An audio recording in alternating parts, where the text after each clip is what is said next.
everybody, so in today's video I thought I'd do a little story time. I thought I would talk about my horse accident where I broke my pelvis. So let's just get straight into it. I hope you're all well and all doing okay. Yeah, let's jump straight into it, shall we? So in 2016, when I was 16 years old, I had a horse accident with my horse Pandora, who I had 2 years by then. I've now had her nearly 6 years and I am now 21. So it was 4 years ago, and it's probably, it has changed my life forever. I always know about it, I still get pain from it, and it did change my life forever, but I was also very lucky. So I was riding Pandora like any normal day. It was a Tuesday, I think, and it was about 8ish in the morning when I first started riding her, about 8, half 8. I was riding her, my friend was in the school actually taking videos and photos for me at the time.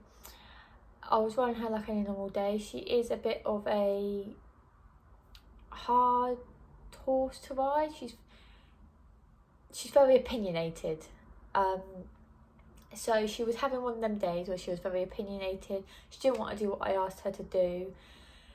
So she kept rearing. And if you don't know what rearing is, it's where the horse goes up on 2 legs, and that's what it's called. It's called rearing. So she was doing that, which is like her, so I wasn't worried about it. And then towards the end of the ride, she kept doing it. She went up and she tried to twist as she was rearing with me still on her, and she went to twist. She completely lost her balance and she actually flipped all the way over, and I was still on her because I'm also stubborn and I didn't get off or anything. And to be honest, in their moments you don't think about jumping off because you don't think they're going to flip over. Definitely, as she is a rearer, so I'm used to her rearing and she's never flipped over before this. So I wasn't expecting that. I was just expecting her normal rear to go back down, work nicely again. I was just expecting one of her moments, but because she decided to twist while rearing, it then made her lose her balance and flip all the way over, which included her landing on top of me. Once she did realise she was on top of me, like her whole body, like when I say on top of me, her whole body was on top of me, which is crazy to think about it now, like a whole horse on top of you. But yeah, so once she did realise she was on top of me, she did roll off of me, and she actually rolled off of me on my right side, which is where more damage was done. So when she actually rolled off is which caused most of the damage. So she rolled off of me and just stood next to me. My friend who was taking photos of me at the time she came over to me to make sure I was alright, and I actually tried to get up after Pandora got off of me, which was stupid. Like, I'm not going to be able to get up after a horse had just landed on top of me, and I couldn't get up. So I fell back to the floor again. I think I got to my side and I just flopped onto my front. So I was on my back and I tried to get up and just flopped onto my front, which probably didn't help the situation. But then my friend ran out of the school to get some help. It's all a bit surreal even talking, like, it sounds crazy. But yeah, my friend ran out of school to get some help. Loads of people then from the yard came in. One of the yard manager's sons took my phone. My phone was in my horse riding boot, and called the ambulance and called my mum. So they were both called. My mum was at work.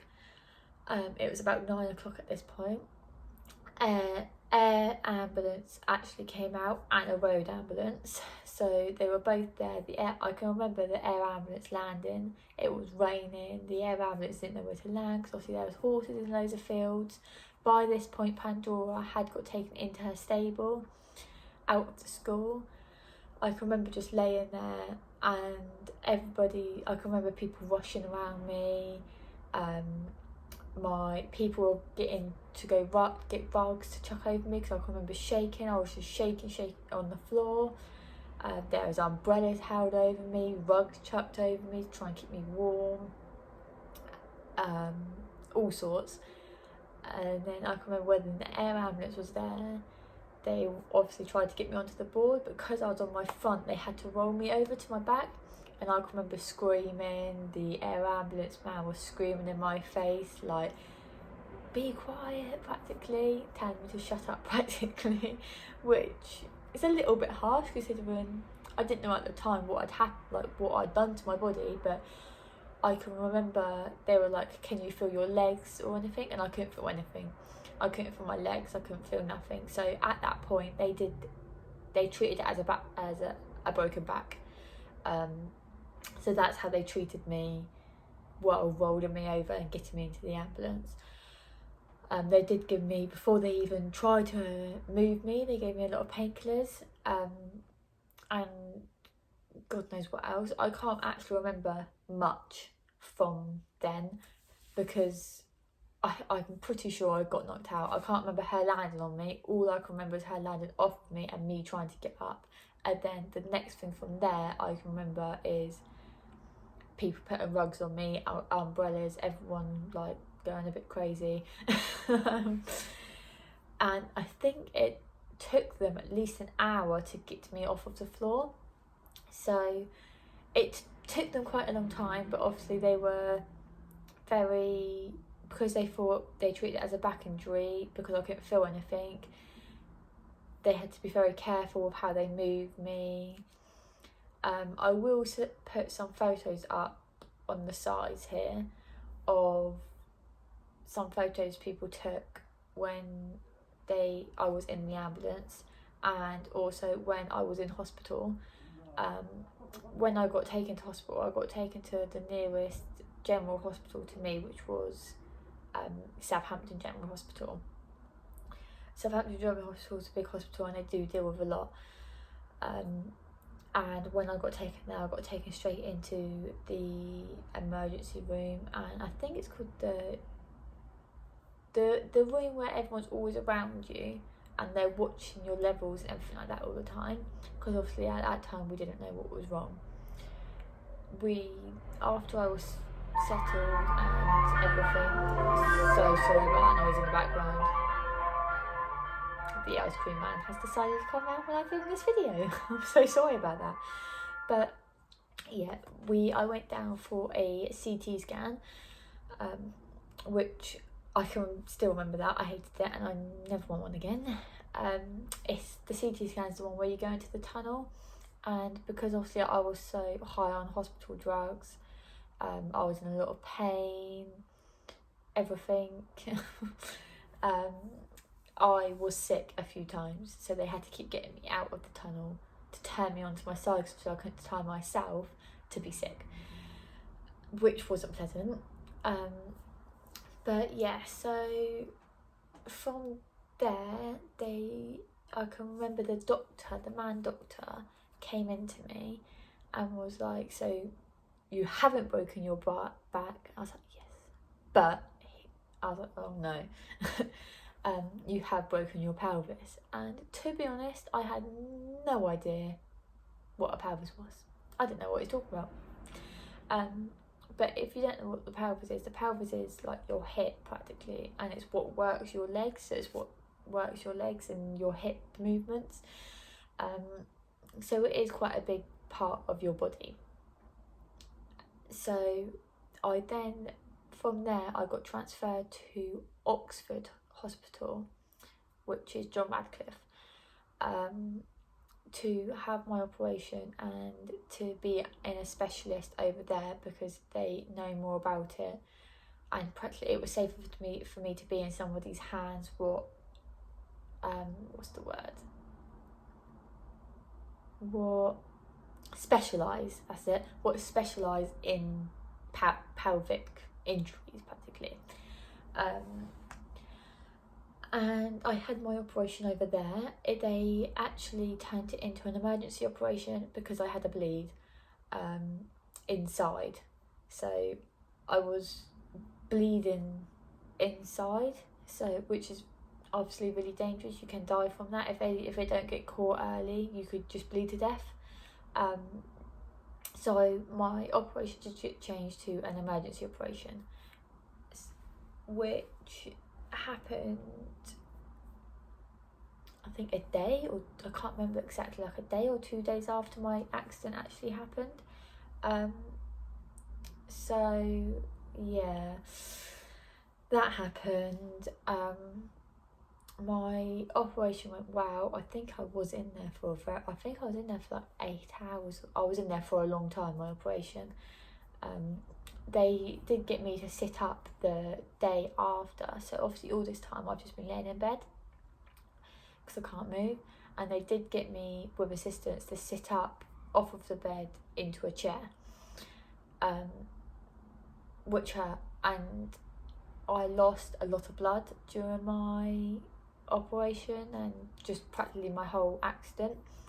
So I did have to have a blood transfusion the day after my operation, because all I kept doing was falling asleep. I was never really awake. I had no energy. I couldn't bother to do anything. I didn't want to drink or anything, so I was on the drip, and I was having a blood transfusion. So they put me on the drip to keep the fluids through me, and then they gave me a blood transfusion to obviously put more blood into my body to get my more energetic and back to some normality again. So once they did that, they transferred, and I was okay, and they kept an eye on me for a couple of days. They transferred me from Oxford back to the hospital down here. So, and then I was in the hospital down here. I was in the hospital altogether for only a week, which was quite surprising actually. I obviously went into hospital on the Monday, and I was out of hospital the following Monday, which was quite surprising. I wouldn't say lucky, but my body not recovers fast, but I deal with stuff a lot easier. Like, I don't like hospital, so I want to be out of hospital. It's exactly like when I had my son Louis. I hated it. As soon as I gave birth, I wanted to get out. I wanted to be gone. So I was actually out of hospital 4 hours after having Louis. But I will do a whole different story on it. I have actually got a labour and birth story on my video already, so I'll link it below if you want to watch that. But so yeah, I was back into this hospital, and they wanted me to go for a toilet by myself before I left, and eat, and be able to at least get up, sit up by myself and get into the wheelchair. So I was actually in a wheelchair after my accident. I can't remember. Oh, sorry. Oh dear. God, sorry about that. So yeah, I was actually in a wheelchair for a little bit after my accident. I can't actually remember how long for, but I didn't like it, so I was on my walking frame, like an old person's walking frame. I had one of them. I will insert some photos of me on that here. But yeah, so I used that quite a lot more than the wheelchair because I didn't like it. I'm quite independent, so I like to be able to do my own thing and like get my own stuff, etc. I was still living at my mum and dad's when my accident happened, so they did have to actually get a single bed for me downstairs, which sat up a bit, so I was more sat upright because I couldn't get up and down the stairs. So I was actually downstairs for a while to sleep and stuff, and then after my wheelchair and the walking frame, I got put onto crutches, so it was quite a while until I could walk again. I was still at crutches on my birthday, my 17th birthday, which is in June, so I was on crutches for like 4 months, maybe more. I can't actually remember correctly, but I will leave it on the screen how long I was on crutches for. I wasn't allowed to ride, obviously. I didn't get the all clear to ride for a long time, but I did sneakily sit on Dora again. I will insert photos here. So yeah, it has affected my life. I still get pain from it now. Like when I wear jeans and stuff, I like the jeans to be over my hip because it hurts my hip otherwise. I still won't touch it. I won't touch my hip. I don't like it. I have 4 scars from my operation. So I obviously had the scar on my hip. I have the blood transfusion scar.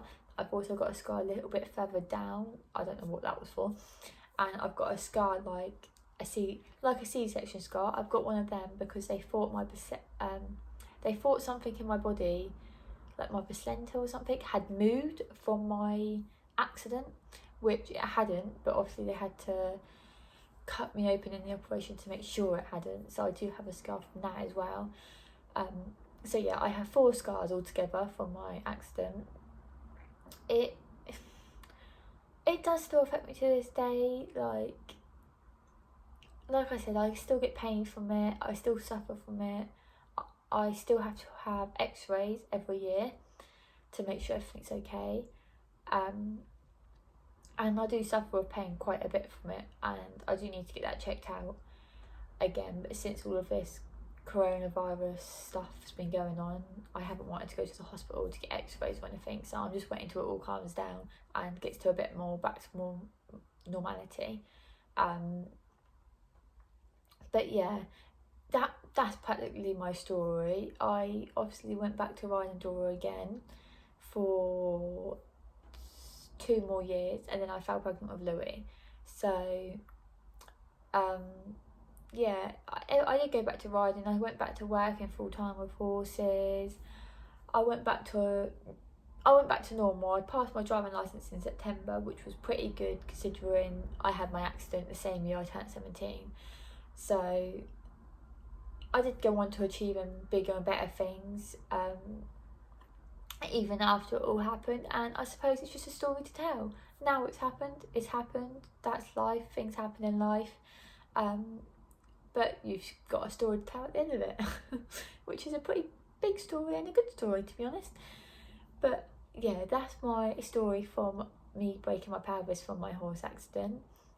I hope you enjoyed. Keep a lookout for more storytime videos because I have more storytime videos coming. I also have cleaning motivation videos coming, etc. I have a lot of videos planned. I hope you enjoyed watching and I hope you enjoyed listening to my story. I will see you all in the next one. Bye.